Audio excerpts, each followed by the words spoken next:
Bye.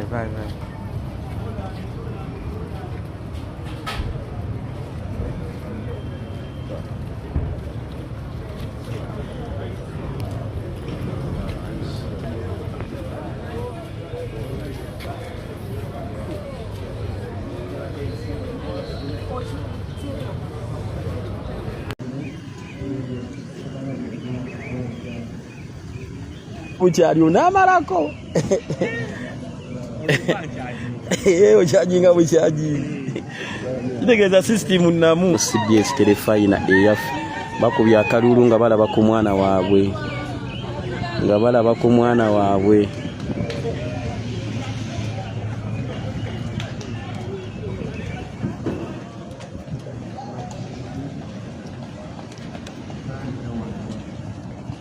Alright, His Excellency Robert Kyagulanyi Ssentamu agenda kwanirizibwa ndabako abakulembeze b'omu Rubaga eno okusinga ndabako Chairman Fred Nyanzi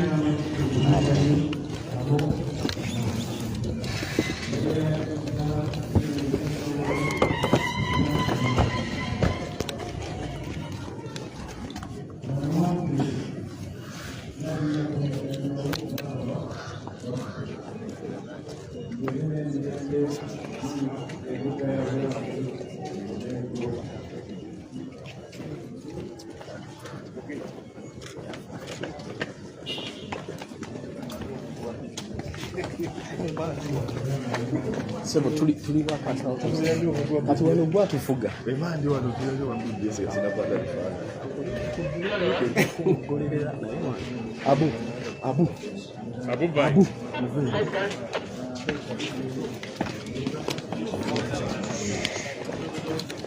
Mama tambule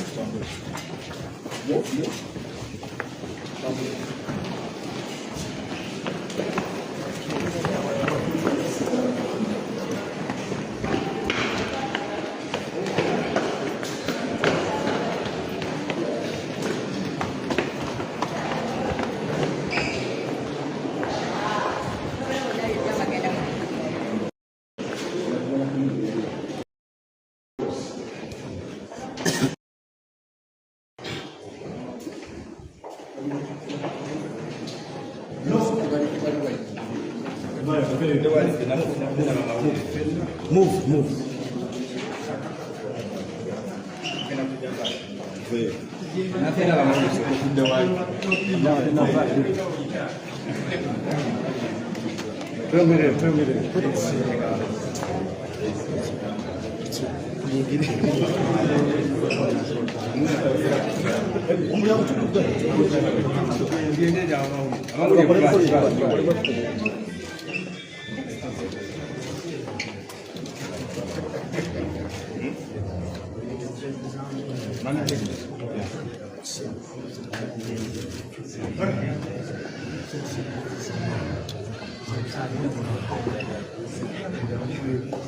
The rescue.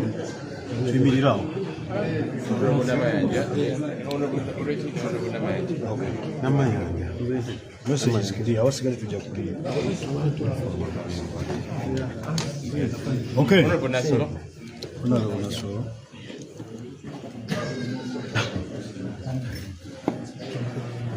Aya.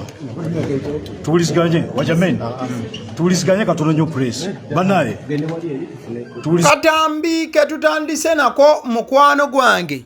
Ke katambi akasoose okuddirira embeera gy'olaba ku kifaananyi eddakiika eno ennaku z'omwezi ziri 15 Desemba omwaka 2025. Ekifaananyi ky'olaba wamu n'ebifaananyi ebirala ebiwererako ddala byengenda okuba nga nkuteera ku vidiyo eno mukwano gwange bye bifaananyi eby'ensisinkano ebadde ey'enjawulo wakati w'omukulu His Excellency Bobi Wine okuva mu kibiina ki the National Unity Platform ate era mukadde keekamu n'owekitiibwa Katikkiro wa Buganda.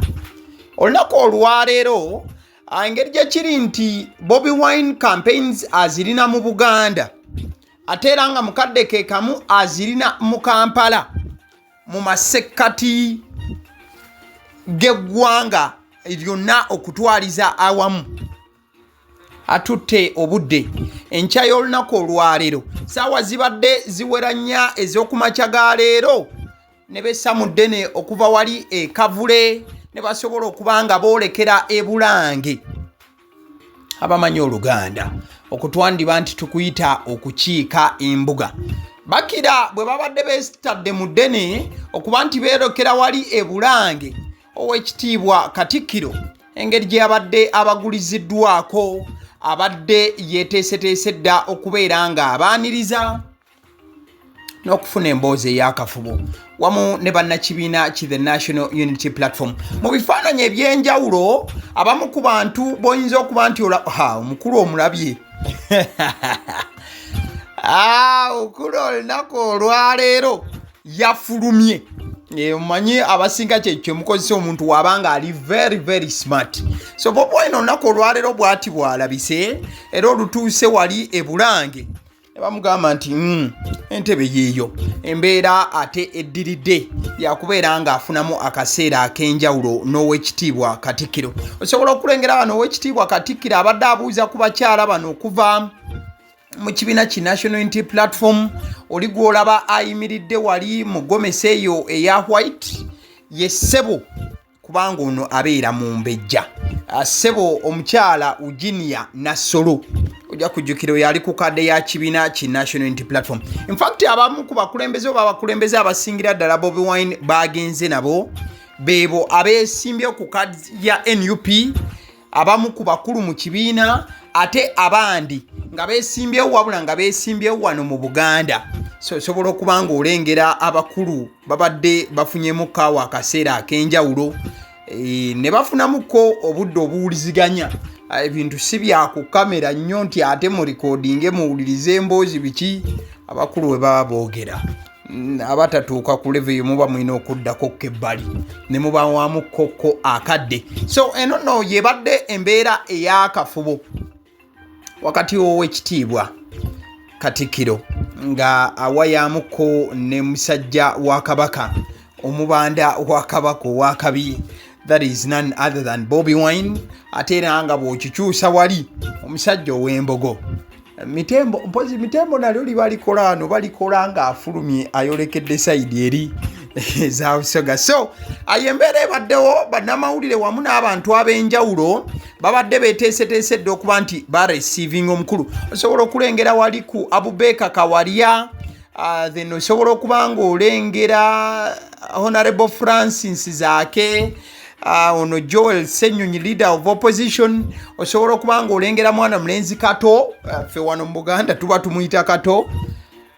Ja kujjukira nti Kato oyo yabeera muto wa Waiswa Mufumbiro kati ali mukomera. So abakulu ab'enjawulo babadde osobola okulengera wali, that is David Lewis Rubongoya, bonna beetadde mu ddene okuba nti bakiika embuga n'okuba nti bafunayo akadde okuwuliziganya n'Oweekitiibwa Katikkiro. Kati Bobi Wine olunaku olwaleero watuukiddwa okuba nti akiika embuga nga n'Oweekitiibwa Katikkiro ensangi zino buli waba afunyeyoko akadde akogera eri Obuganda mukadde ke kamu n'okubeera nti ayogera eri Uganda ng'eggwanga okutwaliza awamu olw'ensonga y'omu ku bakulembeze abatunuuliddwa abadde ng'avumirira ne sekuvumirira yenna ebikolwa by'abakuumaddembe abasusse okuba nti bakikijjanya ne sekukikijjanya yenna bannabyabufuzi naddala National Unity Platform kuba yekyasinze okubeera ku kikaliriro. Mukadde ke kamu onaze asaba bannayuganda okukozesa omutima ogw'emirembe n'okulaba nti akalulu akajja tekatuleka bulere. Tukoola buli akwatibwako mu byobufuzi oba mu mbeera endala afube nnyo tube n'emirembe mu kalulu. Situwagala miggo, twabyogera dda, situwagala miggo, situwagala masasi, situwagala kusikasika bantu ngoye, kubajja mu ngoye, kubabongola mannyo. Tetwagala ebyo, ensi tugiryako makoola, twagala mirembe. Ab'ebyokwerinda bakuba abantu bawa gavumenti erinnya ebbi. Era simanyi ne bwe bakibaza oba balina ebiruubirirwa, nze simanyi na kumanya. Biseera ebyakalulu okuba otya omuntu emiggo ng'ensi eraba. Ensi yonna neebalaba ate kati byakyuka okuba omuntu emiggo neggulu asooka okubiraba ali mu Amerika obanga tokuba nte miggo etayogera ate omuntu ayogera omukuba oti omuggo tetwagala na byakyekubiira abagenda mu nkuŋŋaana z'ebyobufuzi tibagenda mu mmisa abagenda mu byobufuzi bagenda bazina mazina bayimba nnyimba era nze ndowooza nti poliisi esaana ekuume amaduuka n'amagye gakuuma amaduuka bakuuma abantu kwegamba bano abagenda mu byobufuzi baleme kubaako gwe bataataaganya naye baleme kwekiika mu nguudo ezitambuza ab'ebyobufuzi babaleke mbasaba tube n'akalulu ak'emirembe akataliimu kuyiwa musaayi tuleme kuyiwa musaayi n'okutabangula abantu mbasaba tusigale mu bwasseruganda newandibadde wayinza okubaawo ebitwawula era weebiri era tebibulawo ne mu maka mwozaalibwa abaana tebafaanana kati ate mu nsi eno yonna Uganda naye tukume obwasseruganda kijja kutuyamba okuyita mu biseera bino tukolerere ebiseera bya Uganda eby'omu maaso ebineeyagaza abazzukulu baffe. Bigambo bya Oweekitiibwa Katikkiro tebuvuddeko ng'ayogera ku mbeera y'ebyobufuzi eri mu ggwanga bannabyabufuzi we bawuttulwa ng'ente ate nga bagenze kubanga beesabira buwagizi okuva mu bannansi. Kati olunaku olwaleero ennaku z'omwezi ziri 15 Desemba omwaka 2025 vidiyo eno ngirikodinze essaawa 6:17 ez'omutuntu.